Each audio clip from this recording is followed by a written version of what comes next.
On Friday, June 4th, 2004, Marvin Heemeyer jumped into the cabin of his bulldozer and lowered his expertly crafted armor onto the machine. This was it. Once it was sealed, there was no going back, no getting out of the machine. Marvin started the engine and set out on a 2-hour and 17-minute rampage that terrorized the town of Granby, Colorado. Marvin himself said that sometimes reasonable men had to do unreasonable things. But what could push a man to this extreme? Listen in to today's episode to find out. I'm Colby. I'm joined by my two best friends, Laura and Marina, and this is Grim.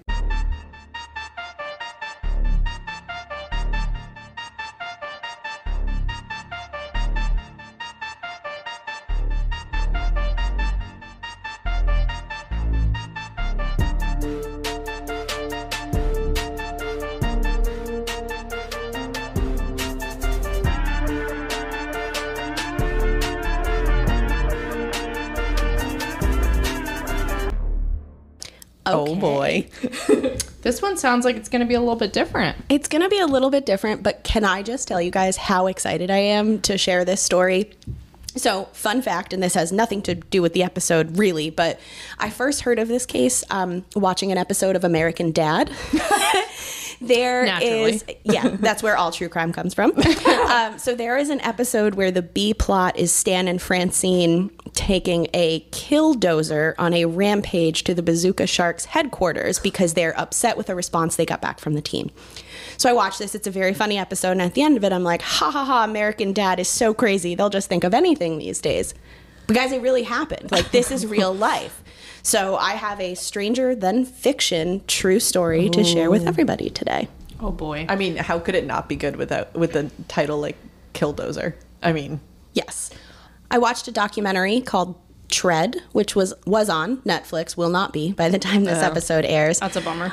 But I did do a little bit of digging to see where our gremlins could listen, and it is available on YouTube. You do have to buy or rent it, although renting it, I think it was like $3 or $4, so it's really not that bad. But you may be able to find it for free on Tubi, or I believe Vudu is the other location that you could stream it. But if after listening to our episode today, you want to see some of the footage, because there is actually a lot of footage from like the news station that was recording a lot of this while it was happening. It is very fascinating. I also listened to a series of tape recordings that Marvin himself left behind, but we're going to talk about those a bit later in the episode. Were they the ramblings of a madman? They were the ramblings of a man. I don't know how mad. We will let everybody decide for themselves how mad they think Marvin is after I kind of lay out what happened. Okay. Ooh. And of course, I read the usual handful of articles from different sources, but I thought that the documentary Tread and the tapes were worth shouting out because it's really where the bulk of the information comes from. I was going to comment on the name of the documentary. Tread? Yeah. I just feel like someone could accidentally watch that, be like, oh, I think I want to watch something about running. I could see that. It just, you'd be in for a surprise, I think. I want to say they named it Tread because, and we'll talk about this whole story, but because the tracks that the dozer left were so present and they stayed in the town, for some amount of time after. So it was like a constant reminder. So I think they were trying to be like witty with a name like that. That makes sense. So I thought a lot about how to best tell this story because there's a lot of different characters. There's the dispute that kind of leads to the event. There's the event. So I think what I want to do is I want to give you guys a little bit of background information on Marvin so you get to know him. I want to talk a little bit about Granby, Colorado, where everything happened, just to kind of set the scene. And then we'll get into some of the disputes and then Marvin's subsequent response. Sound good? Marina's taking notes on how to learn about somewhere other than Connecticut. I am. Also, I would like to move to Colorado very much. Me too. So.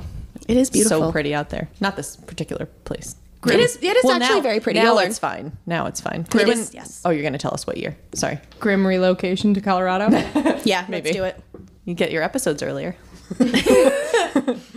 All right, so here we go. So who was Marvin Heemeyer? So Marvin John Heemeyer was born on October 28th, 1951 in Castlewood, South Dakota, which is a super small town in northeastern section of the state with a population that is under 700 people in the current day. So I can only imagine how few people lived there in the 50s. Marvin served in the United States Air Force and he was stationed in Colorado. After getting out of the Air Force, he wanted to take some time for himself and just relax because, he had earned it. He put in a lot of hard work. So he planned to stay in Colorado for an additional 6 months before returning back home to South Dakota. he just kind of ended up staying in Colorado. He bought a house in Grand Lake in 1991. The price was really good, the view was really nice, and he just thought it was an opportunity too good to pass up. So Marvin, or Marv, as his friends called him, was also an expert welder who had a knack for working on engines and motors. He had a reputation for being the best welder around. He made his money through various muffler shops he owned and operated across the state of Colorado. He had locations in Denver and Boulder, which were about 2 hours from where he lived in Grand Lake. He wasn't really a rich man per se, but he did very well for himself with all of the shops. Marvin liked to say he had a champagne income with a beer taste, and that really helped him in life. Wow. I would know nothing about that. Nope. Yeah, I'm the opposite. Yeah. Yep. He was never married. He never had any kids, but he did have a long-term girlfriend, Trisha McDonald. Marvin and Trisha met at a saloon in Colorado, so they met IRL. She said he was an old school gentleman who was absolutely wonderful to her. She said that Marv was larger than life. He was confident and he was so handsome, or at least she thought so. She said she felt very safe with him and that the two of them never had a dull moment together. They would go snowmobiling and adventuring together, and they dated for almost a decade. Sounds pretty idyllic. Yes. And speaking of snowmobiling, he loved snowmobiling. He actually had a crew of guys that he would go snowmobiling with called the Thursday Crew. Because, you guessed it, on Thursdays they wear pink. Just kidding. On Thursdays they went snowmobiling. Side note, I know it's Wednesdays where they wear pink, but I really wanted to make the joke. I like it. People that I know that snowmobile, I don't think that there is people that just intermittently snowmobile. Like, you are either a snowmobiler Yes. or you are not. Like, they do it every chance they get, or you Yes. just are not a snowmobiler. Yep, he loved it. It was like a way of life for him. He, on any given Thursday, there could be 20 plus crew members between the ages of 16 and 50. Men, women, they geared up and they were ready to hit the trails. And Marvin was almost like their pack leader. So you knew you were really one of the gang when Marvin created something custom for your snowmobile, most likely a custom bumper. I had read that he made bumpers that were capable of like cutting down small trees so you could kind of just keep going and nothing would impede your forward progress. That's awesome. A little foreshadowing. No, No? nothing bad. Just, you know, Okay. just really crafty guy. He made other things with his welding skills. So he would make dryers for your gloves because sometimes your gloves get wet while you're snowmobiling. And he also made grills so they could cook while they were out on their adventures. So he definitely used his crafts for fun and for professional use. So he's a very talented guy. Is he aware that there are things called stores where you can actually purchase all of these items for far less effort?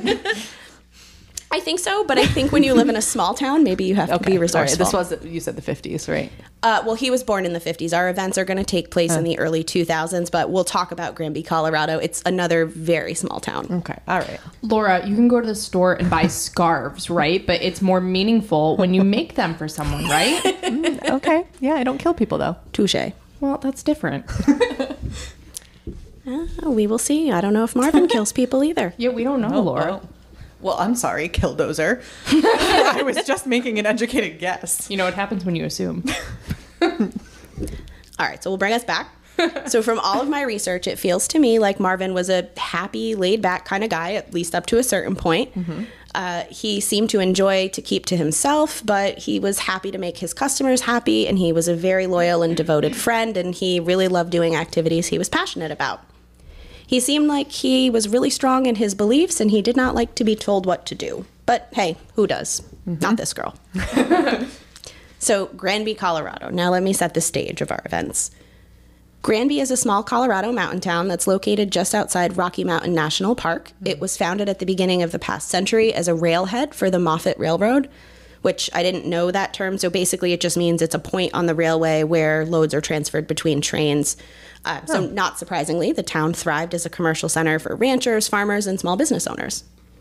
It's not exactly what you would call a resort town, but being surrounded by the mountains makes for some pretty spectacular views and plenty of outdoor activities. So there is some tourism industry, but think less Aspen and Vail and more quiet/peaceful retreat in a mountain town. That sounds wonderful. It does. Sign me up. Granby is definitely a bit more of what I would consider to be a blue-collar town. The big businesses there were concrete plants, excavation shops, waste management companies, and a couple banks for good measure. Back in 2004, the town population was approximately 1,500. Even in the current day, it's still a super small town with approximately 2,000 residents. That's so small. I think my high Very school tiny. was. I think that was my high school. 2000. I grew up in a town of 10,000, and I thought that was pretty small. Yeah. So this is a super small town, and being so, everybody is all up in each other's business, which we're going to see as a bit of a problem for Marvin here. So now that you know a little bit about Marvin and the town of Granby, let's talk about what could have possibly happened to make Marvin react the way that he did. We're going to go on a bit of a journey here, and it's going to take us through the better part of a decade. So I'm going to try to frame everything up from like a chronological standpoint. Okay. So our story really starts back in the year 1992 when a friend of Marvin's from Boulder, I think he said his name was John Kleiner, was interested in buying some land in Granby, which was the next town over from where Marvin lived. He had heard that there was going to be an FDIC auction and asked Marvin to go check it out for him. So Marvin, being a good friend, went to the auction. One of the properties for auction that day had a 3,000 square foot building on 2 acres of land. It seemed like the perfect location for his friend's business, which, again, it was kind of hard to tell because I got this from the tapes, but I believe it was an auto body shop he was trying to open. So Makes sense. seemed like the perfect plot. The starting bid for the property was $35,000, which was well under the $66,000 that Marvin had gotten from his friend to make the purchase. So Marvin, of course, begins bidding, and he has no way of knowing that the original bid actually came from the former owner of the property named Cody Dochev. So Cody was hoping to win back his land to expand his concrete business. Can I ask a question? Yes. FDIC auction, like a foreclosure? Yes, exactly. Okay. Yep. FDIC as in like the banks. Okay. Yeah, so this was a property that had been foreclosed upon for non-payment, Got it. and Cody actually was at the auction that day with a friend of his who had agreed to loan him up to $50,000 so he could purchase his property back. I don't know. Should have gotten it before. Should have gotten it before. So I don't know the details of like the deal he and his Right. pal had worked out, but his friend Gus Harris was there for that purpose. So Marvin, of course, is oblivious to all of this because he doesn't know Cody and Gus. But after some back and forth, Marvin bids $50,000, and to his surprise, he won the auction with that bid. As a side note, the dollar amount varies depending on the source. So in the tapes that Marvin recorded, he says $50,000. In the documentary, I heard somewhere between 40 and 44, and I've read articles that said 42. So I'm just going to go with the man himself. He says 50, so we're just going to say 50, but it was between $40,000 and $50,000. So Marvin says that on his way out of the auction, he was accosted by a very sour Cody. Marvin's actual first impression of Cody, and I quote, was, "This guy is just a fucking asshole." But Marvin, didn't want any trouble. He knew it was a small town, and he didn't want any lingering drama or whispering neighbors. So he said he offered Cody the property for $66,000 since that's what he was expecting to pay. Obviously, this is way over Cody's budget, so Cody had to walk away, and Marvin got to keep the property. But from Marvin's perspective, he did his part. This guy didn't bring enough money there to get the property back. He tried. Marvin got it fair and square. For what it's worth, both Cody and Gus denied that any kind of conversation or altercation occurred. They both said they don't recall interacting with Marvin at all on the day of the auction. For some reason, Marvin's buddy ended up backing out of the deal, leaving Marvin to figure out what to do with this property. Marvin thinks it might have had something to do with the fact that there was some cleanup of the land, but he couldn't really find a concrete reason. And I wrote, haha, concrete, because Cody. Love it. Marvin decided he was going to clean up the plot himself while he figured out what his next move was going to be. Eventually, he decides to open another muffler shop at this location. His other shops had done really well, so he was hopeful a shop in Granby would be equally as profitable. To supplement his income from the muffler shop, Marv would actually lease out storage space for people to keep their boats in over the winter. Smart. I was going to say, it seems like a good property for him, even, because he does all the mechanics stuff. And it's much closer to where he lives in Grand Lake than his others. So he lived about 2.5 hours away from Boulder. So this was like a 20-minute commute rather than a 2-hour commute if he was trying to go to one of the shops. So, Every time you call him Marv, I think of the Sticky Bandits from Home Alone.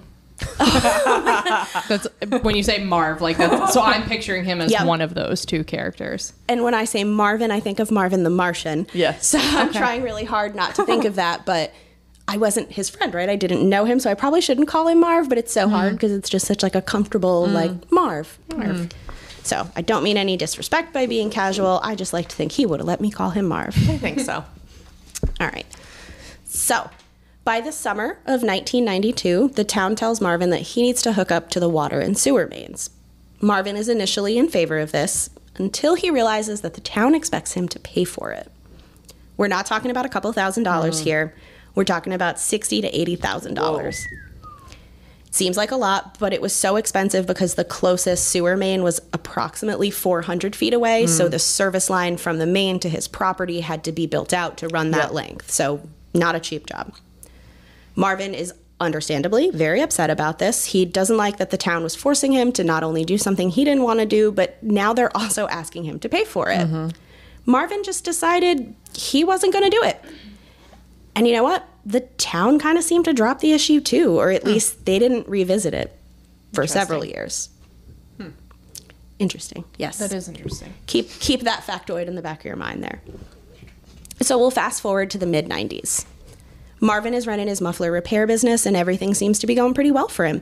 He's working an average of 3 days a week at his shop, and his rental income is booming. He definitely was a work to live rather than live to work kind of guy. So that's exactly what he was doing. One day in 1996 or 1997, Marvin saw Gus Harris outside on a neighboring property. Remember, Gus is the friend from the auction. So Marvin wanted to be neighborly, and he wanted to see if Gus had any hard feelings held over from the auction altercation. So he went over to say hi to Gus, and it did not seem like Gus had any hard feelings because he offered to sell Marvin the land right then and there on the spot. He told Marvin if he paid him $17,500, the land was all his. I believe it was another 2-acre plot, so it essentially would have doubled the land that Marvin had. Marvin was concerned and not wanting to spread himself too thin, so he actually passed on the opportunity at the time. About a year later, Marvin's businesses were still doing really well. He had been in the area a bit longer, and he thought he could handle an additional commitment, so he reached back out to Gus to see if the offer still stood. But the land was already sold to somebody else. Cody Dochev. I was gonna say it. Yep. Okay. Okay, so you see where we're going here. In 1999, the town of Granby spot zoned the 2 acres of land directly south of Marvin's shop. So I had to look up what this was because my brain wouldn't just accept that it was a term. It needs to understand city planning and zoning. So it seems like it basically means that the land was reclassified for a purpose other than what it was initially intended to do. That makes sense. Well, it doesn't make sense why they did it, but your explanation yes, makes the explanation sense. makes sense. So it was intended for purpose A, they rezoned it, now it's intended for purpose B, which happens to include like a broader spectrum of things that are allowed on the property. Yep. Because I feel like I'm much more familiar with zoning because of my husband's career, but for those not familiar, like you can't just like build a business in a residential area or vice versa because there are all these rules and all this stuff. So that is why that's important. Yep. So Marvin is upset about this when he finds out about it. He actually says that this spot zoning is illegal in Colorado, but because nobody protested it within 30 days, it became the law, so the town was technically within their rights to do this. Did they put the little sign out on the property that says, oh yeah, here's what we're going to do? Come to this meeting and yell at us. Is if that you... what all the alcohol permit type things are for? Oh, okay. Yeah, like you have to announce what you're doing. For this reason, probably. Gotcha, to go to the town meetings. Yep. Okay. Oh, so much learning. I know. It's almost like we want to teach you something. Marvin quickly learns that Cody Dochev is trying to buy the property, the one that's been spot zoned, and actually has a contract to put a concrete batch plant there. Which, side note, this is why the property had to be rezoned to be eligible for a concrete plant to go there. So I am going to be the first one to admit, because I'm sure there's people that are going to be familiar with this case, I did get a little bit confused between all the sources. There's actually 2 parcels of land around Marv's shop. So there's one to the west and one to the south. The piece that's being rezoned is the one that is directly to the south of him. I believe that the parcel that Gus sold Cody was the piece of land to the west and not the same one that was rezoned. So I think when all is said and done, I believe that Cody owns surrounding property around Marv. But I just wanted to call out that I'm not 100% confident in case anybody listening is like, no, that's not true. I looked up the records. Yes, exactly. In which case, hey, let us know. That's all right. Let us know. We will issue a correction. At Grim Crime Podcast. Marvin is less than thrilled with learning that Cody is trying to buy the property and wants to put a concrete plant there. And you know what? He's a little surprised that more people in the surrounding area aren't feeling the same as him. Marvin makes it his mission to educate his neighbors on the downfalls of allowing this to happen. There would be lots of dust, noise, and excess traffic that wasn't there before. Not only that, but have they thought about what it's going to do to the town's water supply? What about the property values of the neighbors around the plant? What's it going to do? So some of the town actually rallies around Marvin. They thought he raised really excellent points, as do I. I feel Marvin raised pretty good points there. And what they ended up doing was there was a series of town meetings, right? So I'll say town council meetings. And they basically went back and forth where points were heard in favor of and in opposition of the concrete plant. For each concern that was raised, Cody would come up with a plan to mitigate the risk or diffuse people's concerns. He was being very agreeable and understanding. After a handful of these meetings, almost everybody had switched from Marvin's side to Cody's side. Marvin was feeling very betrayed, and he vowed not to stop fighting the good fight. Meanwhile, the town has now gone back to hounding Marvin about hooking up to city sewer and the water line, because remember, he still hasn't done that. Can I ask a question?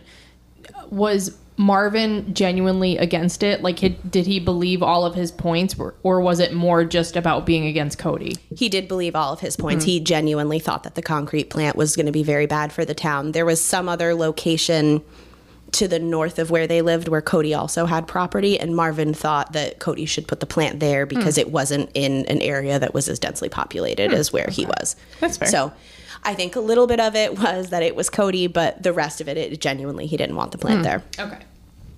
A judge actually finds Marvin in violation of a town ordinance and informs him that he may not use the property until it is properly hooked up to water and sewer.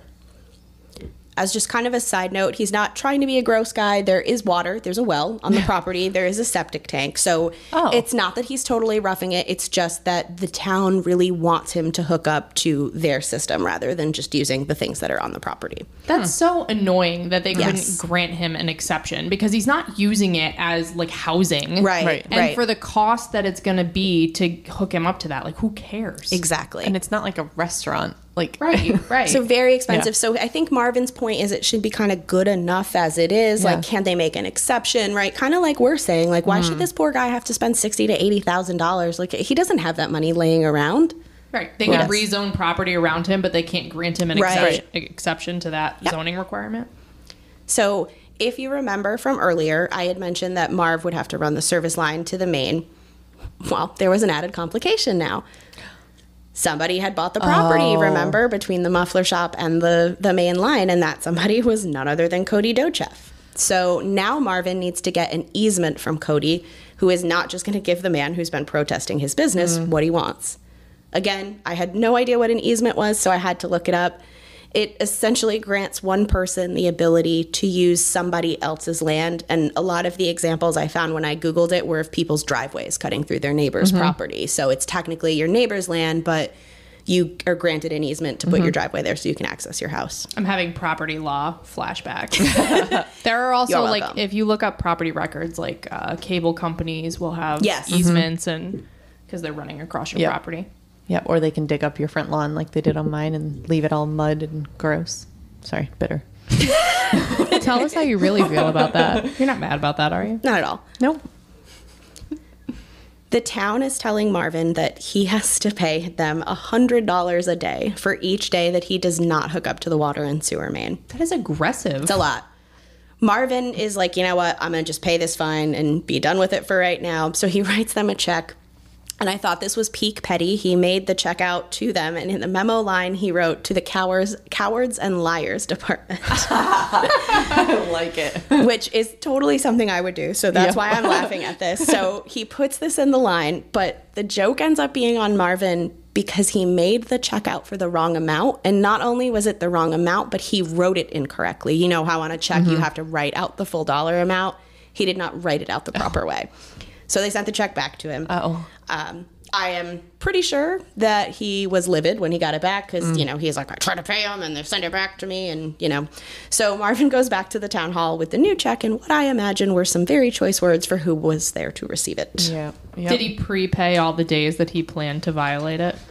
Do you know what the check was for, like with the amount? was for? I believe the amount was for $2,500. He originally wrote it for something closer to $3,300, and that was not correct. So I don't know. I think he may have been trying to either back pay too far or like prepay days in advance. Yeah. He's like, I'm never doing this, so you want your monthly, your 25, your monthly check. Yeah, here's a year. Get it now.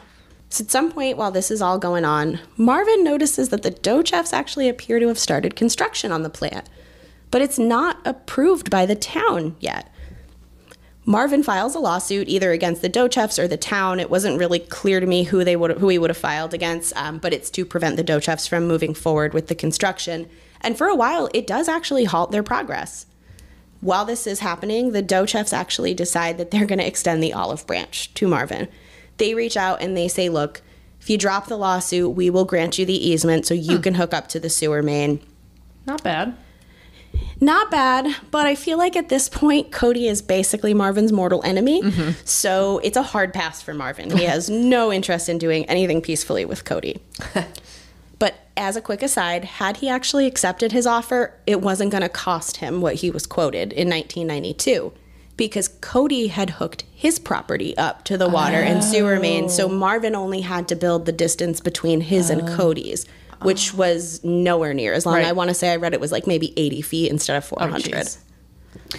I was feeling for Marvin prior to that because it Yes. seems very unfair that he's being hounded about these unreasonable requirements and Cody's just like doing his thing on his property and everyone's leaving him alone. But now I'm like, bro, did you Too have far. to draw the line in the Yep. sand? Yep. Like, had you just take the olive branch? Could have just took the olive branch. You're going to see there's a few other times where he could have just taken the olive branch and ran, but he doesn't. He is a man who is very firm in his convictions. We know someone like that. Oh, just, yeah. 9 months after filing that lawsuit, a judge dismissed it completely. At this point, Marvin has no legal recourse. He had totally lost the support of the town's residents, and he is starting to feel like he is the only man who is sane on this planet that he is living on. So we see a theme, and you've both picked up on it very clearly. It is Marvin against the world right now. He is the sole voice of reason and decency, and the town is trying to silence him. He feels like the town, specifically the members of the town council or town board, I saw it used interchangeably, were out to get him. It was their mission to make him be unsuccessful, he thought, so he would leave the town. With Granby being such a small town, it was pretty much controlled by a single family, the Thompson family. Dick Thompson, the family patriarch, was the mayor of the town until his death in 2001. Two of his sons, Gary and Larry Thompson, which thought it was cute, they're not twins. Did they marry Dina and Nina? No, they did not marry Dina. And have a child named Xena. They ran the excavation company in town, and they were active in town affairs. I also saw them described as the two hardest working millionaires you would ever meet because their company was very successful and they were right there on the front lines with their people. There was one other son named Ron Thompson who was also on the town council, but he unfortunately had passed away as well. I didn't see what year, but it was prior to 2004, we'll say. The family's history in the town dated back for generations. Over the years, they had purchased a ton of property in Granby, and they made a lot of income from renting it out. To put it lightly, they definitely had some kind of influence here. Yeah. From what I gather, Marvin is feeling like the town is kind of picking and choosing which rules to enforce and when, and I can't say that I disagree with him here. No, I'm with him. They were on his back to connect to the town's water and sewer, and then they dropped it until somebody else was interested in the land. The town was being a real stickler, not letting Marvin conduct business until he jumps over his hurdle, but they're letting Cody start construction on the plant before it's approved, and they seem to be turning a blind eye. He says that the town blocked him from connecting to the main, but I don't think that that's true. I think he stopped himself because of the cost, and then I think ultimately his pride. He says that all of the mitigation plans that Cody promised to set in motion to address the town's concerns about the plant were never completed, and nobody ever followed up with Cody, and they never took any kind of corrective action. That's where the movie Aaron Brockovich came from. Yeah, get him. I believe that Marvin believed that the Thompsons were conspiring with the Dochefs to run Marvin out of town so that the Dochefs could purchase Marvin's land and move forward with the construction of the concrete plant. I can see where he would have gotten that. I'm pretty sure this would have brought jobs and money into the town, so I could definitely see why the town would be in favor of having the plant here. In addition to the town council members, Marvin felt like he was treated unfairly by the town's newspaper, which I thought had a really cute name, Sky High News. Love it. Yes. So he specifically took an issue with the publisher / editor / reporter, because small town, Patrick Brower. Allegedly, when Marvin first opened his business in Granby, he said that Patrick offered to write an article on the muffler shop to help him promote it. But he said that Patrick never wrote the article, he refused to come down to the muffler shop, and Marvin felt like he was trying to prevent him from getting publicity for some reason. Patrick said this is absolutely not true, and the moment he learned that Marv was upset with him, he offered to make it up to him by running an ad in the local paper. And he did. I saw the ad. It was an ad that Patrick said would normally have cost $200, and he said he didn't charge Marvin anything for the ad.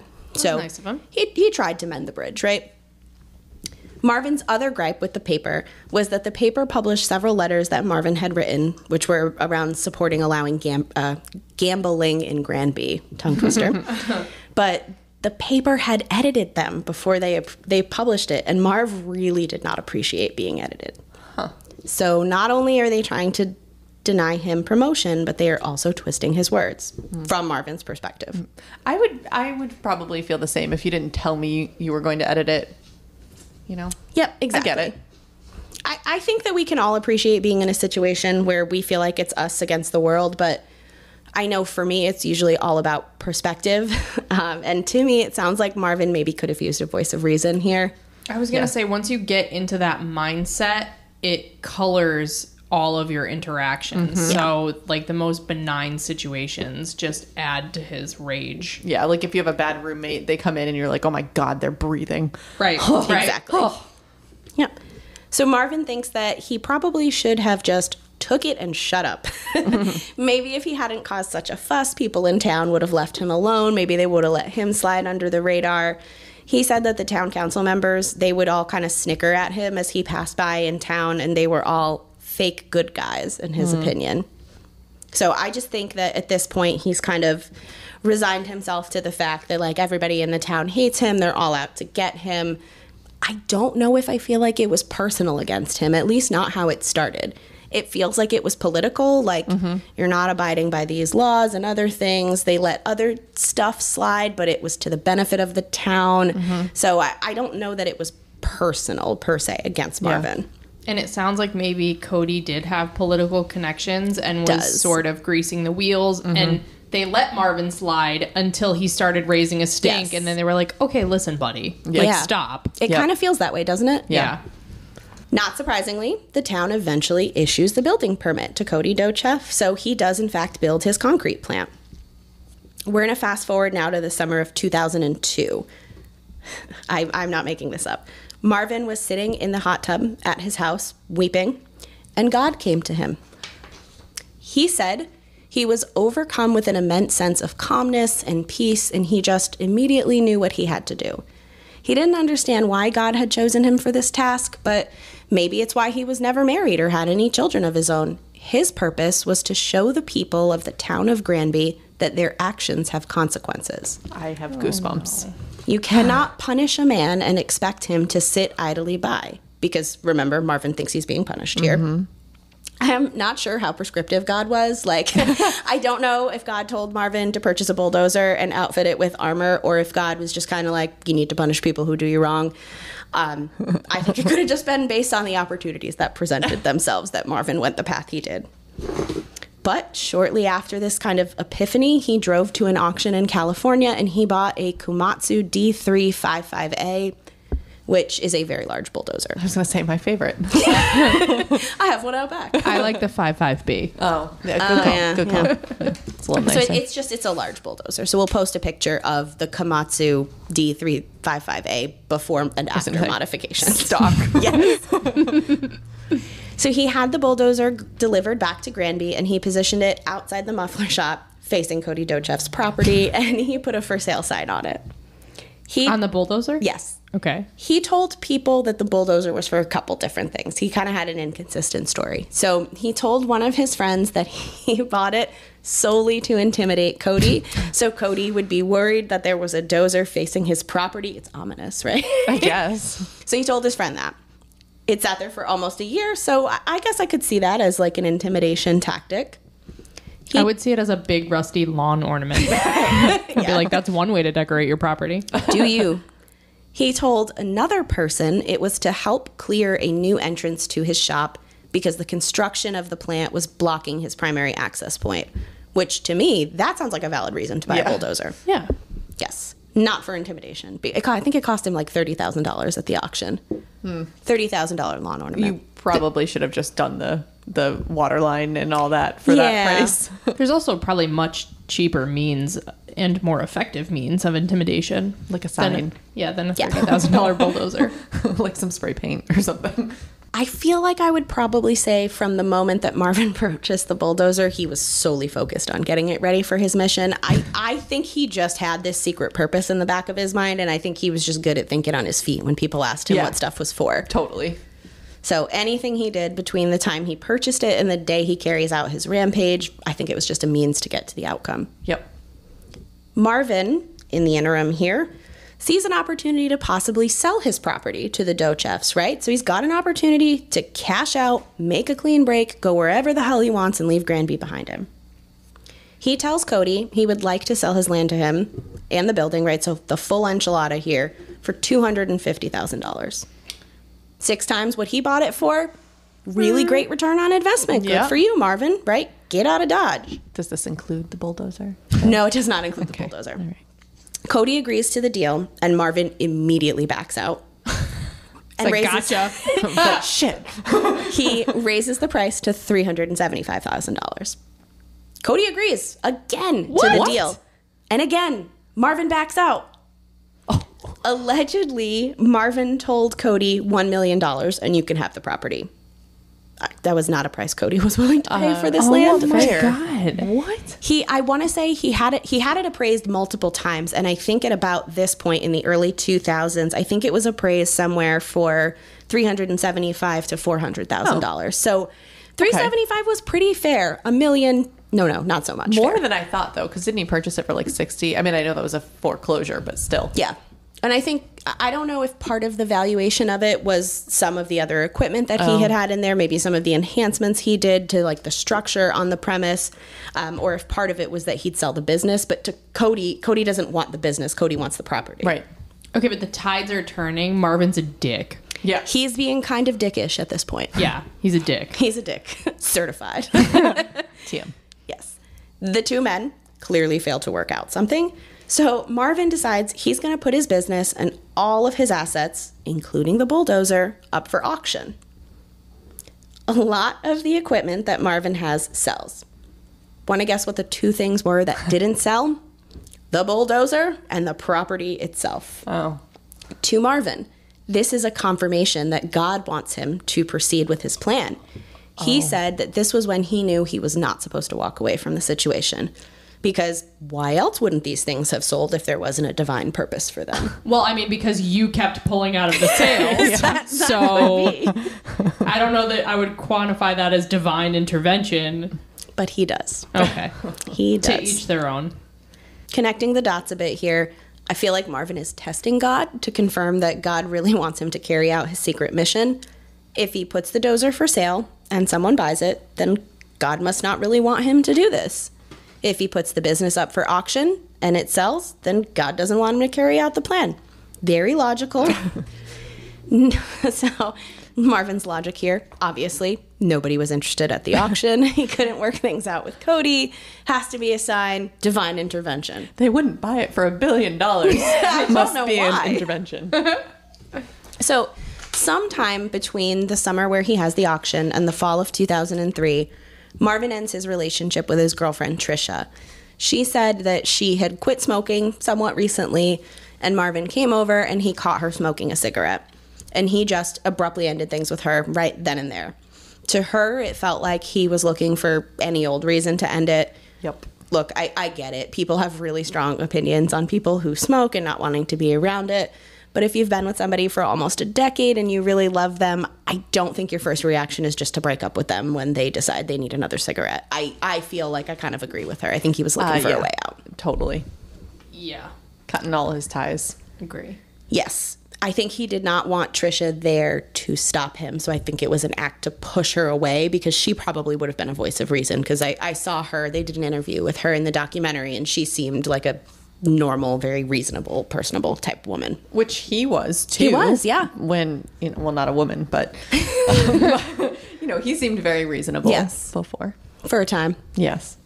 So shortly after he breaks up with Trisha, he decides he's going to bring his bulldozer into the shop so he can begin working on the enhancements. The bulldozer just barely fit through the shop door. There was 1 inch of clearance on each side, something that Marvin considered yet another sign from God. There were so many bulldozers for auction the day he bought this one. Why didn't he buy one of the other ones that wouldn't have fit inside the building? I wish I had this level of reasoning. I feel like I'd have a lot more self-confidence if I had this level of reasoning. Yep. So we're going to talk a little bit more about the enhancements to the bulldozer shortly, but I want to just finish out the chain of events prior to the rampage first. In the fall of 2003, a man named Travis Bussey leased Marvin's land to use as staging for his trucks. Travis ran a trash business. Travis must have seen some long-term potential in the property. I think he wanted to use the building for additional staging. So he actually offered to buy the property from Marvin. In late November of 2003, Marvin sold Travis the property for $400,000. He rents the building back from Travis, though, so he can continue working on his dozer. With $400,000 in his pocket. $400,000 richer. Yep. So I think they had like a 6-month rental agreement. He was supposed to be out of there at the 6-month mark. When, like anytime you buy a property, right, you come out and you do an inspection. So when the inspector goes out to inspect the property, they see a very large covered item inside. And the inspector is like, hey, what do you got under here, Marvin? And Marvin, quick on his feet, says he tells them he's working with a professor at some university to perfect the cooling system to increase the performance of the bulldozer's engine, and he just hadn't been able to coordinate the return of the dozer to this professor. Creative. Just chef's kiss, right? Yeah. Like for the best excuse ever. So the inspector was like, oh, that's really cool, but that's it. He didn't lift up the tarp and look at it. So again, Marvin says, I wasn't supposed to get caught. He was there. He did the inspection. He should have just lifted it. And how would I explain it if anybody ever looked at it? But even if somebody looked at it, you would never foreshadow. Now, I don't know exactly what he did with it, but I would assume that no one would foreshadow what he did with it. They'd be like, so. What is this? And he'd be like, I don't know. I'm just kind of playing with metal on this giant bulldozer. And people would be like, okay. Yeah. Do your thing. Whatever. Not his logic, though. It's another sign supporting the path he has set out on. Okay. It's a very creative lie, but I feel like it just didn't need to be that creative. No, I don't think it had to be that creative. So with the sale to Travis finalized, Marvin knows he has to be careful not to raise any suspicion what he's doing inside the former shop, because Travis's employees are all around the premises during the day. So Marvin, the ever crafty man, has security cameras up there, and he just watches Travis's employees to get to know their habits, when they come in, when they leave. So what he learns is not a huge surprise to any of us. There's more activity during the day than at night on the property. Genius. So what Marvin decides to do is to adjust his sleep schedule, and he sleeps all day, he works all night, so there's nobody around while he's working on the bulldozer. Why did he do this? That's what I was just going to say. Why did he sell the property so that he had to work around the people in it when he already owned it and he could have worked on it whenever he wanted to? He must have needed the money for all the parts and everything to continue building the bulldozer, because he was doing okay, but he probably didn't have that much. He had money coming in, but $400,000, you can do a lot of enhancements. Can do a lot of enhancements with $400,000. But you're right. He could have just left. He could have taken the $400,000 and he could have left. That's a great cash out option. Mm-hmm. Well, or just like not have sold it. If he needed the money for the enhancements, fine. But I'm just thinking like he's he did it and he just made it harder on himself. It's like, if I could sneak around and get this done, like God wanted me to do it. Was he just trying to add to his... I think it's another test, maybe, like if he does it when there are people around, but I don't know. Bizarre. I think we're past logic at this point. I'm trying to make sense out of nonsense, so it's not going to work out for me. Marvin's actually living inside of the former shop, working on the bulldozer. He gave away his home, so he had nowhere else to go. He had created living/sleeping quarters, but he did reserve the majority of the space to carry out his work. For his sleeping and living quarters, he had all the modern amenities: a sleeping bag, a heater, hot plates to cook on, and of course, lots of water. He did have a television and some movies for entertainment. I thought this was incredibly enlightening, and this is my only grim fact of the episode today. One of his most watched movies was a Vin Diesel movie called A Man Apart. This was so long ago that Vin Diesel had hair. I don't remember a time in my life when Vin Diesel had hair. No. I didn't know that he ever had hair. He did. You know he's a twin, though, right? I did not. There's another Diesel? There is another Diesel. Ooh. That's Twin Diesel. a second grim fact, I guess. I can't say that I've seen A Man Apart, so I looked up the plot of the movie, and I think it's very telling of his mentality at the time. Vin Diesel's character loses his wife to gang violence, and he decides to take the law into his own hands. He goes after the bad guys, eliminates them, and has seemingly redeemed and purged a corrupt society in doing so. Sounds a lot like what somebody else is thinking of doing. So, back to the workshop here. The workshop was equipped with all of the tools he needed to outfit his dozer with a homemade suit of armor. He had built the large lift, the thing that was covered by the tarp previously with the dozer, so he built this lift in there to be able to help him with his construction. He needed to be able to hold up really large steel plates and to be able to weld them together and then pour concrete in between the plates. So this is reinforced, and this is when I'm going to have us pause temporarily so I can show you a picture of this, and then our gremlins will put it on our Instagram for you. That's aggressive. Yes. Yep. It's really aggressive. It looks like a tank. It's very armored. It looks like a tank. Yeah. That's above and beyond what I was imagining. Good thing he was next to a concrete plant, though. I don't believe that he bought any of his materials from Cody. Oh, it's too bad. He could have supported a local I don't think he business. shopped locally. I think he wanted to do the opposite of that with this town. So I'm going to ship in concrete. I don't care what it costs me. That's why he had to sell. That's why he had to sell. Oh, business. yeah, that's why he because he had to pay right. for the very expensive outsourced concrete. It all makes sense now. So for a while, Marvin is just very laser focused on his work. But again, God comes to him. God wants Marvin to have some fun and to go snowmobiling. So that is what Marvin did in the winter of 2003 to 2004. He went snowmobiling to his heart's content.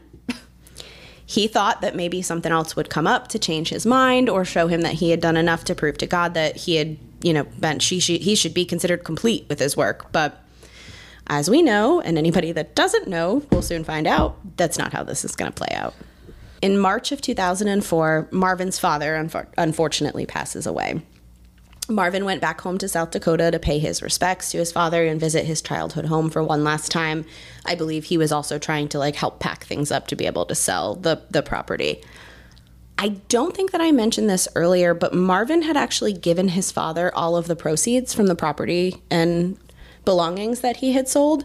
His father, in turn, had left the money to Marvin's two brothers. So I believe that this was Marvin's way of making sure that after he carried out his mission, it would be impossible for the town to go after the money since it's so far removed from Marvin at that point in time. So it was actually quite brilliant what he did. I had read that he transferred it in $50,000 increments over to his father until his father had all of it. Interesting. When Marvin returned to Colorado, he gave away his most prized possession, his snowmobile. Oh, wow. Which is going to bring us to June 4th, 2004. What started out as a quiet late spring day would end up being anything but that. Marvin climbed into the cabin and lowered the armor onto the dozer. With the armor now secured to the bulldozer, it could no longer fit through the shop doors. I was wondering. I don't know why it wasn't assigned to not drive it out there. Yeah, It could fit through the shop doors, but Positive signs only. The only way out was through. So he started up the engine and burst through the walls of his former business. Naturally. Yeah. Not gonna lie, that'd be pretty fun. That part. Just that part. Just this one part. Yeah. Again, we will post pictures of the dozer on our Instagram, but just imagine this behemoth of it. Calling it a bulldozer at this point in time actually doesn't give it the justice that it deserves. It really is a tank at this point in time. A tank dozer. A tank. And Marvin himself never would call it a killdozer. He actually refers to it as his MK tank. So he sees it as a tank, what he's constructing. The machine's physical presence loomed large, but it was also incredibly noisy. So it has a big diesel engine, and it's roaring as the thing is moving, and the tread is creaking as the machine rolls forward. So it's impossible to hide this because of its stature, but it's also impossible not to know that it's coming because the ground shakes when this thing moves. And it's slow, right? It is very slow. And heavy. Yeah. It weighs 85 tons. Wow. The dozer. And I don't think I wrote this down, and I don't know why, but I'm pretty sure I saw somebody say that is the equivalent to 90 double-decker buses. Oh my like God. The buses you'd see in London. I was gonna say, was it a British person that said that? Maybe. I don't remember where I had seen it, but I did think that was a fun fact. And it kind of helped me wrap my head around what 85 tons would be. A lot. Is a lot. So this dozer tank hybrid was certainly a sight to behold. It's probably the kind of thing that you would see and then do a double take because you literally would not be able to believe your eyes, because who thinks that this would ever be a thing they'd encounter in real life? Yeah. Marvin's first stop on the tour of destruction, he doesn't have to go very far. Just to Cody's concrete plant right across the street. Yep. Marvin wastes no time plowing right into the building. Cody said he knew instantly that this was Marvin operating the dozer, but he actually thought that Marvin was doing it remotely, possibly from a nearby high point like a hill or something like that. Yep. Like remote controlled. Yep. Okay. He thought it was a remote controlled dozer. Looking at it, there's no visible entry point into it, so I could see why somebody viewing it would think there's no way a human's inside. Yeah. And that's really what I meant when I said Marv knew there was no way out, because there was no exit that was built in. This was a suicide mission, 100%. Oof. Cody was not going to just sit around and watch Marvin destroy everything he had worked so hard to build. Cody took a handgun from one of his workers and actually fired a couple of shots off at the dozer. Zero effect. Yeah, I wouldn't think that And that in would be fact, effective. very worrying. Very worrying. Wouldn't it ricochet? That's what I thought, but shockingly, it did not come back directly at him. So I'm guessing the trajectory was angles. very fortunate for him. Did someone else randomly die in Granby, Colorado that day from an unknown gunshot wound? Nope. That was God. That was God. God did not want that. Divine intervention. Next, Cody and some of his workers had a better idea, in my opinion. They tried to jam the tread by sticking a steel pole into it. So the hope was that it would get so tangled up that it would just prevent the vehicle from moving forward. Yeah. So they got a pole, jammed it in there, also had zero effect on the bulldozer. Wow. Then, for some inexplicable reason, Cody decided he wanted to try to get on top of the bulldozer. Maybe to see if there was an entry point up there is the only thing I could think of. He tried to climb up it, but he kept sliding off. He said it was like it was coated in grease or Vaseline. Probably was grease. I don't know if it was, because Marv didn't mention it, but I wouldn't be surprised if he did that. Finally, somebody had the idea to stop it by lifting the tracks of the tank/dozer. So Cody gets in the largest front end loader, which is just another piece of equipment, and he slams into the side of it. He kept trying to raise the dozer, but all he actually did was lift the back tires of his loader. Wow. Because the dozer weighs 85 tons. Wow. Cody, not willing to give up so easily, he backed up and rammed into the dozer again. This time, the force actually caused him to hit his head on the windshield glass, and it knocked him out cold. Oh, jeez. Marvin fired several rounds at Cody while he was on the loader unconscious. The sound of the shots are what actually woke Cody up. Somehow, all of the shots fired by Marvin hit the bucket of the loader, and Cody was totally untouched. Whoa. At this point, Cody sees what he's up against. Yeah. I think he understands the depth of the situation, and he decides he's going to stop trying to intervene, and he's going to let the police just take over. So the police notice that there are small portholes on the sides of the dozer, and they think, let's try to fire at them. What they don't know is that they are covered with 2-inch thick protective material, so it doesn't matter as much as they want to fire at it. You can't get in through the portholes. Oh my God.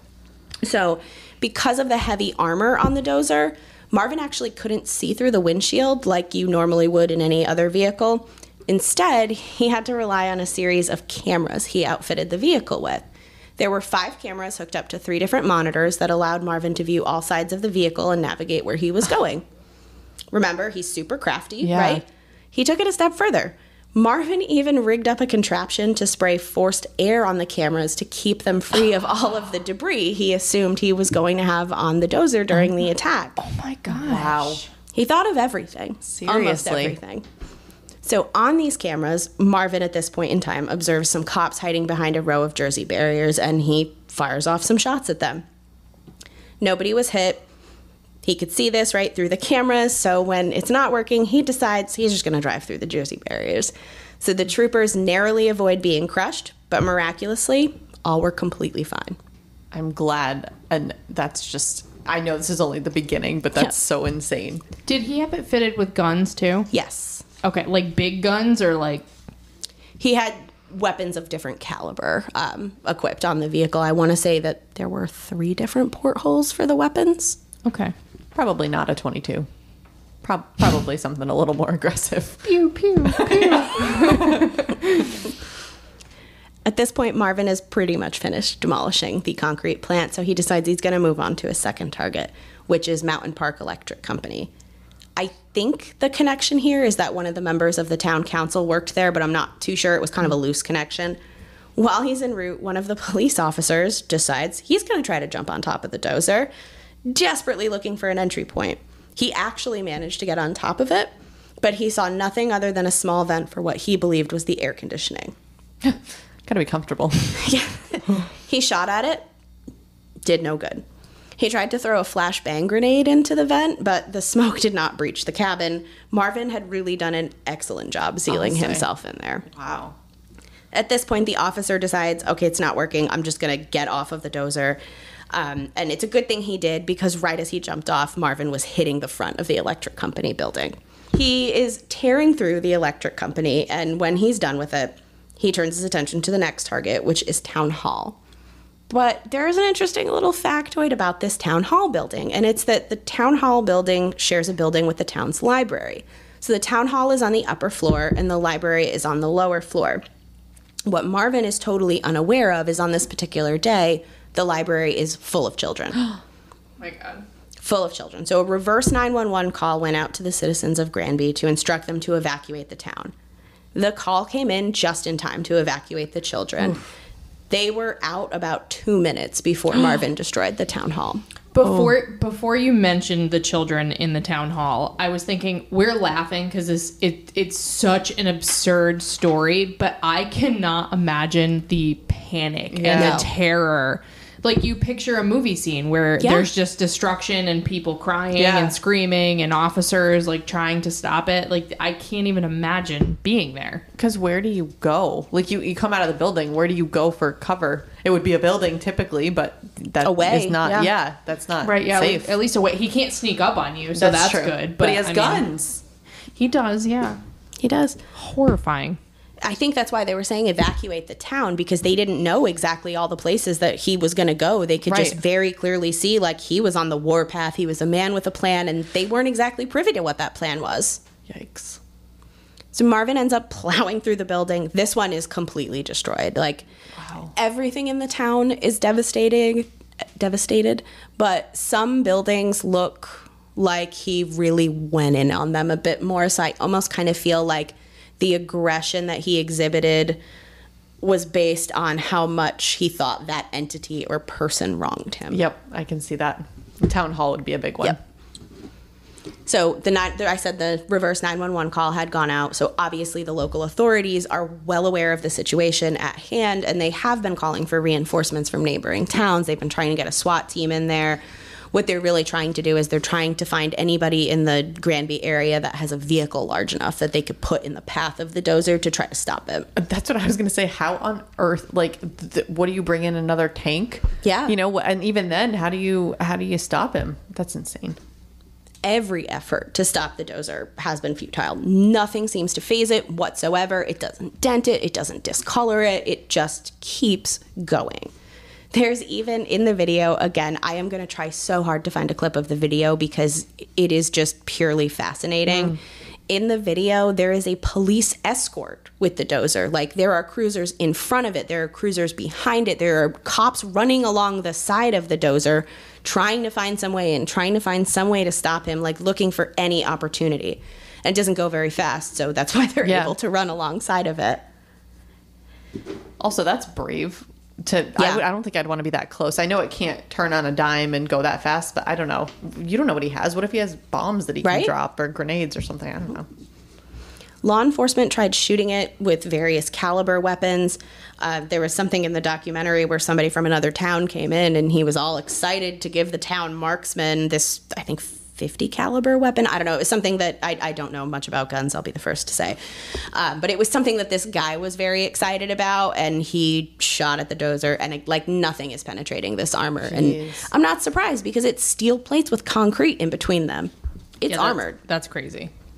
Next up in the rampage, the Sky High News building, where Patrick Brower was having a normal Friday morning. He said that all of a sudden a sheriff's deputy ran into the station and told him he was on the list and needed to get out of there immediately. Oof. Gosh. Patrick had no idea what this was referring to. I guess somehow he didn't get the reverse 911 call. He might have worked in town but might not have been a resident, so maybe he didn't get it. He thought it was a joke. He was who comes in yelling like, "You're on the list, get out." He thought it was a joke, and he said it took a little bit to convince him, but he's glad that he was convinced because he started to feel the earth shake. And he and several crew members escaped out the back as Marvin tore through the front of the news building with the dozer. Oh my gosh. Patrick gave him a free ad. He did. Come on, man. He tried. Come on, man. But he edited him. He edited it. I know. Edited it. Da-da-da-da. From watching the footage, I'm going to go ahead and say this building felt like overkill to me. He just kept ramming it. I don't know if he hated Patrick the most or if he was just really in the zone or that building was not structurally sound, but this one collapsed. Some of the others were still standing in some capacity. This was not. Jeez. Several of the clips of the footage that I saw depicted the top of the dozer just covered in debris from all of the buildings that it's demolished. So you could see like cinder blocks and wood beams on top of this thing as it's just rolling through the town of Granby. The sound was so present. There was so much screeching from the treads and just metal on metal because he was bumping it. He didn't care what he hit. He hit any cars or anything that was in his path. And the cops are just really powerless to stop this. The one who ran into the station actually filmed the whole thing on his camcorder because he was like, I don't know what else to do, so I'm going to document it. And I'm actually very grateful that he did that. I think the world is at this point. Wow. We already talked a little bit about the tread marks that the vehicle left, but just as a reminder, like, you do have to see these things. They were wild. This 85-ton vehicle left quite the impression on the earth. Yeah. Like, there were just tread marks all over town. Crazy. Oh my gosh. It's devastating. The next target on Marvin's list is the Thompson residence. So there's a small house in the town where the matriarch of the Thompson family lived in. 30 minutes prior to the dozer hitting her home, she was actually fast asleep on the couch. She was taking an afternoon nap. One of her sons called her and told her to just get out of town. She, too, thought he was joking, but after a little bit of back and forth, probably him being like, Mom, this isn't a joke, this isn't a drill, like, get the fuck out. Yeah. She decides, okay, he's not joking, and she leaves the property.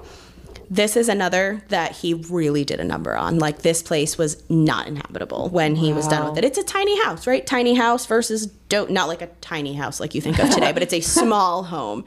And small home versus armored tank bulldozer, it's not a very fair match. God. And can you remind me what the Thompsons did to him? The Thompsons were basically the family that ran the town. So Dick Thompson was the mayor. At this point, Dick had passed away. This is Dick's widow that he is doing this to. Thank you. Yep. Not done with the Thompsons, just based on their house, Marvin moved to their nearby construction yard and shop. He was systematically destroying all of their businesses, all of their properties, because if they could take an opportunity away from him, why couldn't he do the same to them? God. Marvin's Logic 101. Yep. That's what God wanted. That's what God wanted. It has nothing to do with like a vindictive madman. No, this is God's will. This is God's will. It will be done. Okay. In addition to demolishing the building, he tipped over several tractor trailers, which I had never seen this many tractor trailers on their side. It's just like it looks like a wasteland. Jeez. And he also took a truck and basically like folded the truck in half and pushed it up against the building. Like you guys, if you haven't seen this, we're going to post a lot of it, and I really highly recommend you check it out because it is wild. There is no way you would imagine what you're going to see. There was one other thing. The residents of the town at this point in time are getting kind of brave. So they look on in horror, but also awe. Watching the footage, they're I'd say a safe-ish distance away from the dozer, like far enough that they could run, but it is equipped with guns. So if they were fired on, like I don't think it would help them. But everybody in the town, like they've just amassed a crowd of people who are watching him carry out what he's doing. They're all absolutely mesmerized by what they see because they probably can't believe what's happening in front of them. Stranger than fiction. Eventually, Marvin was satisfied with the damage that he had caused on the Thompsons' properties, so he set out for his next and possibly most dangerous target, Independent Gas Company, which had several giant propane tanks outside, and he began firing at them. Law enforcement starts panicking because they're thinking, we have to evacuate at least 1,000 feet around the tanks. In the blast radius would have been a bunch of businesses, a trailer park, and a senior center. Oh my gosh. So Marvin is firing incendiary rounds at the tanks because he really wants these suckers to blow. Fortunately, not a single one of them hit the tanks. Wow. It wasn't just that he was a very bad aim. There was part of the dozer in the back called the Ripper that was blocking his shots. I guess with the way the armor was on it, the Ripper couldn't lift as much as it normally would. So it was kind of caught up against the armor. And when he fired the shots, they hit that. So the vehicle itself was kind of shrouded in clouds of smoke. So you could see that the incendiary rounds were just kind of blowing off and not going anywhere. I can't even fathom what it would be like to watch this happening. That had to be the most horrifying moment in this because, again, looking at the footage, they aren't like gas tanks that you and I would see outside of our house. They're the ones that are transported on the large trucks. Like they are massive propane tanks, and there were 8 or 9 of them in a row. It would have been catastrophic if he would have hit these. He did manage to knock out power at the gas station, though. He did hit the transformer, but you know what? I'll take it. It wasn't the tanks. Yep. By now, the town had managed to find 2 large scrapers, which just look like giant construction vehicles. I had never heard this term before. No. I could tell you guys haven't either because we're not construction savvy.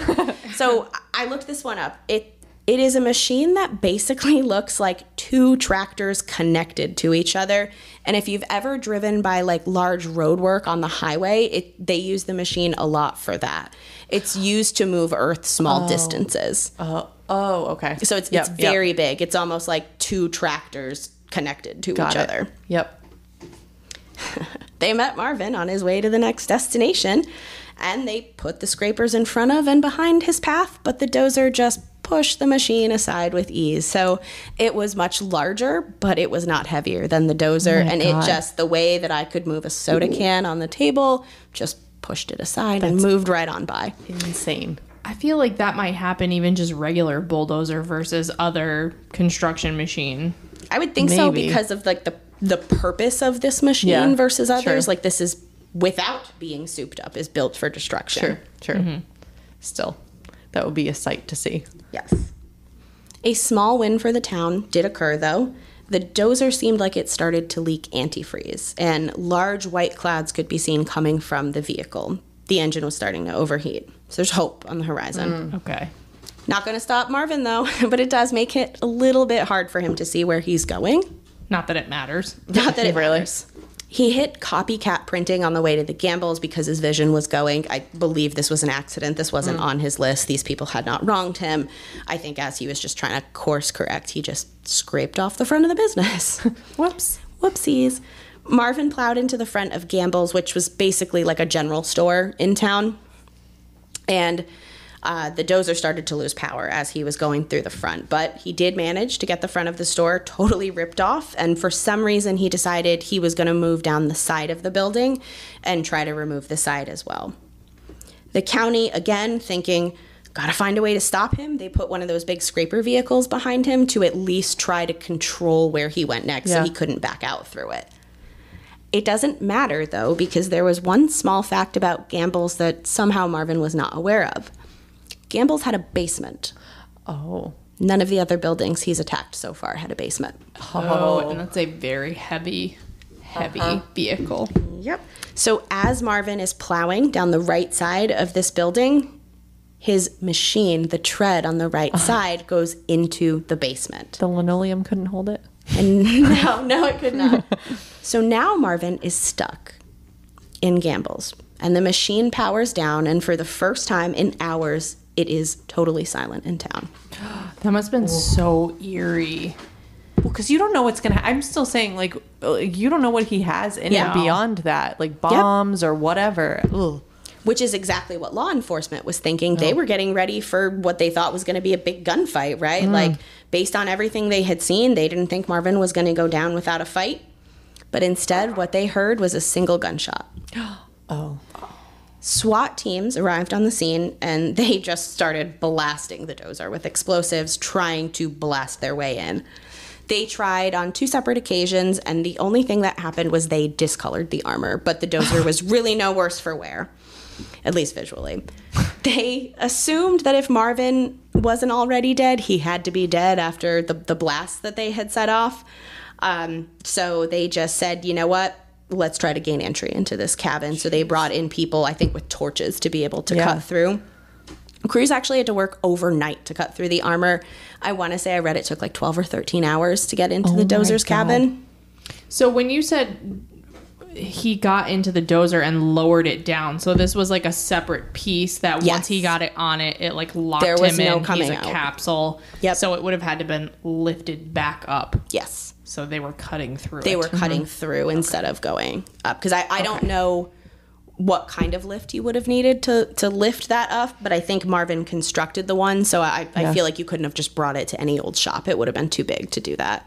So I think they figured the path of least resistance again, like through. Marvin, was through. Okay. It was probably 80 of the 85 tons. Yeah. So. Yeah. By mid-morning on the 5th, they were finally able to get through, and they found Marvin's body. He had died from a single self-inflicted gunshot. So that was the sound that the officers heard when everything got quiet. The dozer was ultimately disassembled and then scrapped so no one person could get it and make a shrine to Marvin Heemeyer. Good. Which, in a way, is a little bit sad because some people in the town thought, you know, it could have been good to keep it because from, like, a tourism or attraction standpoint, people might come to see it. They said it did drive a lot of, like, tourists into the town to see things. So they thought make lemons out of lemonade kind of thing. But, Right.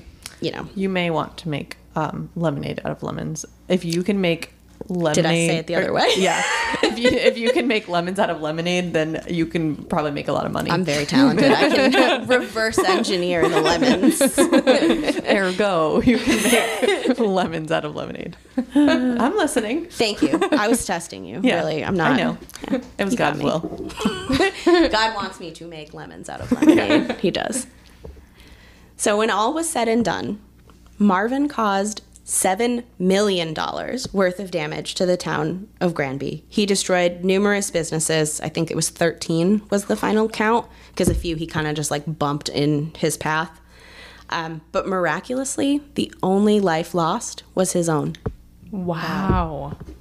You gotta hand it to him a little, because I actually don't think he was out. I mean, he had the guns and everything, but it seems like that was to keep people away from him. It seems like he really just wanted to fuck shit up. Well, let's see if you feel that way once I finish this little piece here, because I'm curious. At the end, I want to see what both of you think after the way that I've presented it. Yeah. Because I'll share a little bit more on what I think, but I think it's pretty clear. But so the public reaction to what happened here, surprisingly, it was mixed. Most people were appalled at what they had seen, but others thought that Marvin was a true American hero. They looked at him and they thought this is the perfect example of the little guy fighting back against the man. Oh, okay. That's very dangerous thinking to spread amongst the citizens. They saw Marvin as a man who was wronged, tried to play by the rules, got nowhere, so he took the law into his own hands. Maybe if you didn't know all the details that we have been presented, I could see if you just knew the highlights and just saw that the guy who was in with the town got the stuff, you know, I get that, but I don't know. That's like vigilante. That's it's not good. It never ends well. I did find a couple of websites that were shrines to Marvin, essentially. One of them was Russian. I figured I should probably stop bouncing off of a Russian IP address right now, so I stopped reading that one. But I read another, and it was just what a great American patriot Marvin Heemeyer was for taking a stand for something he believes in. And a lot of people, similar to what you just said, they said, look at the attack he carried out. It was so calculated. There was no loss of life in the town other than his own. Like, what a great man. He carried out his mission, and he punished those that wronged him, but he didn't wrongfully punish anybody else. That was their take. I didn't quite say that. But no. I think there are other ways to protest that don't involve a tank. I mentioned at the start of the episode that Marvin left tapes to tell his side of the story. That's right. Well, Marvin knew that people were going to have opinions on what he did. Surprise, surprise. And he knew that he wasn't going to be around to tell his side of the story. So that is essentially what he did. He recorded a series of tapes in April and May. And at the end of it, there was 2.5 hours of Marvin doing just that, telling his story to people. Which we will now play for you. I'm just kidding. 3 hours later. After he finished recording the tapes, he mailed them to his brother in South Dakota. His brother immediately turned the tapes over to the FBI, who then gave them to the local authorities. The tapes have been released for the public to hear. They released them pretty quickly. Like, it was in, I think, August of 2004 they released them. Jeez. I listened to all 2.5 hours of them. I don't know why I felt the need to listen to all 2.5 hours of them, but I did. And it was kind of like a verbal manifesto, for lack of a better term. Yeah. It really shed a lot of light on Marvin's perspective on things. He said he felt like he was a reasonable man who had been pushed to do unreasonable things because he simply had no other choice. I can think of a lot of other choices. Yeah, I can too. Like, I don't know, selling your business to Cody for the original price that you offered and just riding off into the sunset. Yeah. He really believed he was chosen by God to carry out this mission, to hurt all of the people who treated him unfairly. That was his belief at his core. Everybody who knew Marvin said they had no idea that he was planning this or, planning anything at all. 3 weeks before he went on his rampage, he went to the dentist to get fitted for a crown, and he ran into his ex-girlfriend, Trisha.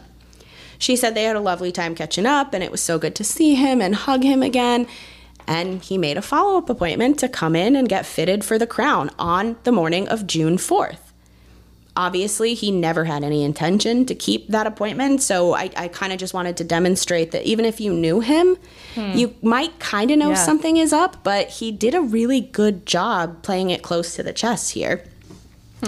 Matt, the youngest member of the Thursday crew that he went riding with, he said he went snowmobiling with Marvin earlier in the year, and the two actually had plans to go snowmobiling in late June. I know that hindsight is 20/20, but I feel like there were a lot of less violent ways that this could have planned out. Disagree. It's just that Marvin had opportunities to cash out of the business and leave town, right? We talked about it. He could have sold to Cody. He could have just sold it to Travis and left. He could have not bought the bulldozer, but there were just things like decision points where Marvin chose violence instead of just choosing to leave. I don't think, again, that the town was acting against Marvin as a personal attack, and listening to his tapes did not change that for me. If anything, the tapes pushed me to be in favor of the town. And I am sure I'm going to upset or offend somebody by saying this, but let's be real, that never stops me from saying what I want to say, so why would this be different? They felt like the ramblings of a delusional and paranoid man. I mean, it sounds like I'm just so fascinated. I wonder what happened, because it seems like he was pretty normal and successful, and then it just seems like a switch, and this is in the hot tub, right? When it was. And I don't know. How old was he? Marvin was 52 at the time of his death. I was just wondering, because I know guys like schizophrenia can set in. I'm just wondering if he had like some sort of insane mental break. I think that's normally around like 27. I don't know why that's the age. I did wonder if he had some sort of mental health condition that was driving this. I saw late onset. No mention of anything anywhere of it, but I almost wonder if he was suffering from something, because like it just feels like some of the things that he said you would have to make leaps beyond what a rational human being would to make some of the connections. Right. Because, I mean, like Laura just said, he was a successful businessman. And I get things start piling up and you get that mentality and that perspective to say it's me against the world, and that colors everything that happens to you. But there's a difference between someone feeling jaded about every situation and someone saying God spoke to them and I need to destroy my town. Like I feel like there is some sort of like abnormal psychology element to it to make that leap and fully accept it. Yes. Yep. And to just run with it, you know. What really did it for me in the tapes was that in one breath he was saying that the town wanted to run Cody out because he had cost the town all kinds of money. I guess he had previously filed for bankruptcy. Marvin said something about how like Cody had tried to commit suicide as like a grab for attention. Again, I didn't find anything to substantiate that, but he basically was trying to paint Cody to be like a meek leech of society kind of person, which is not it's not consistent with anything else I saw about Cody. Yeah. But he says this, and then we know he turns around and he says the town is conspiring with Cody to be able to put this plant up. So within the 2.5 hours of him telling his story, he's contradicting himself in here. And again, right, I know he's kind of rambling in the tapes. It's just a tape. It's not a video. He doesn't seem to have a script. He's just kind of saying all of this off of the cuff. But it just like, even the inconsistencies, I was like, how did you make these connections, man? Yeah. So was the town inconsistent with what laws they enforced and when? Yeah. Absolutely. But again, to me, it's less about Marvin and more about being in favor of something that is going to bring money into the town, aka the concrete plant. Mm-hmm. And the reality is in a small town or even larger towns, there are often families or people that are in cahoots that, that get the deals and get sold things, and, it happens. So I do believe that probably did all happen, and it probably was unfair, but that's not a normal reaction to it. Yep. And I'm not trying to blame God or anything like this for this. I think very clearly, like, Marvin had some issues that he was working through. Maybe he spent too much time in the hot tub alone. I learned the hard way you don't want to drink alcohol and stay in a hot tub for an extended period of time. Maybe Marvin was doing that. Maybe he was dehydrated and he hallucinated. Yeah. I don't know, but for me, I personally don't think that God, who supposedly loves all of his creatures, I don't think that God would give you an edict to do something violent like this. I feel like God would say, forgive those who hurt you, not go attack them and destroy their livelihood. In a killdozer. But like, killdozer. The Old Testament God was sort of spiteful. Yeah, do you think that would happen? Yeah. Yeah, the Old Testament. OT God. Yeah. The OT God approaching OT Marvin. God was quite spiteful. So what do you guys think after hearing everything? Do you think that Marvin really was treated unfairly and it's more just his reaction that kind of sucked? Or do you feel like it was kind of just, the card you were dealt that he had? I mean, I think Marina nailed it earlier, that I think he was treated unfairly. And then there came a point where he didn't see the way out, and he went too far. I think it was unfair, and then maybe it was unfair in the other way, and then he could have just gotten out and had it all be a good ending. But I think he took it too far, to say the least. Yeah, I really think that he probably had some sort of psychotic break, some sort of late onset schizophrenia or something like that, to be, legitimately hearing voices from someone telling you to do this, and for you to accept that, to take it to that extreme, and in addition be fully suicidal. Yes. To be on a holy suicide mission and just accept that. And weird too that he's making dentist appointments. Like, you're not right. There were some signs, I think, that are typical, maybe harbingers of suicide, or people who are going to attempt suicide. Right? He gave away all of his belongings. I was thinking he sold things. He gave the money to his family. He didn't keep anything. He basically kept what he needed to live. Left his girlfriend. He left his girlfriend so he wouldn't have a support system anymore to stop him. So I truly don't know what drives a man to do this, other than kind of just being wronged and then being pushed past the point of reason, and you're committed. You're down that path. It is amazing, though, that it wasn't like he had this break and, like, 2 days later he did this. It was over a year, right? It was over a year and a half. He said he knew that this is what he was going to do. His ultimate goal was actually to carry out the attack in the spring of 2003, but he was slow in his construction, which that's when he thought, like, well, God wanted me to go snowmobiling for the winter, so he allowed me to be slow so I could have one last reward before I am no longer. So hearing that it's that long, I don't know if someone who is having like a psychotic episode would have the commitment and follow through. That's what I mean. That far out into the future. So maybe he had one psychotic break and then just accepted it, and then he just used the rose-colored glasses to say, oh, well, this happened, it's meant to be. This happened, it's meant to be. So like maybe it was like an isolated psychotic break that he just used his shitty logic to carry through to fruition. Yeah. How bizarre. Very bizarre. How bizarre. How interesting. I'll spare you, gremlins. But we would actually love to hear what you all think about this case, because it definitely got the three of us to scratch our heads and think about some things. So if you are loving Grimm, please rate and subscribe to our podcast. For those of you who listen on Apple Podcasts, it would mean the world to us if you could leave us a written review in addition to the rating. Follow us on Instagram at Grimm Crime Podcast for case photos, especially for this case, and to stay current on the latest episodes. If you want to send us case suggestions or just say hello, send us an email at grimmcrimepodcast@gmail.com. As always, we hope you listen, learn, and stay alive. Until next time, bye.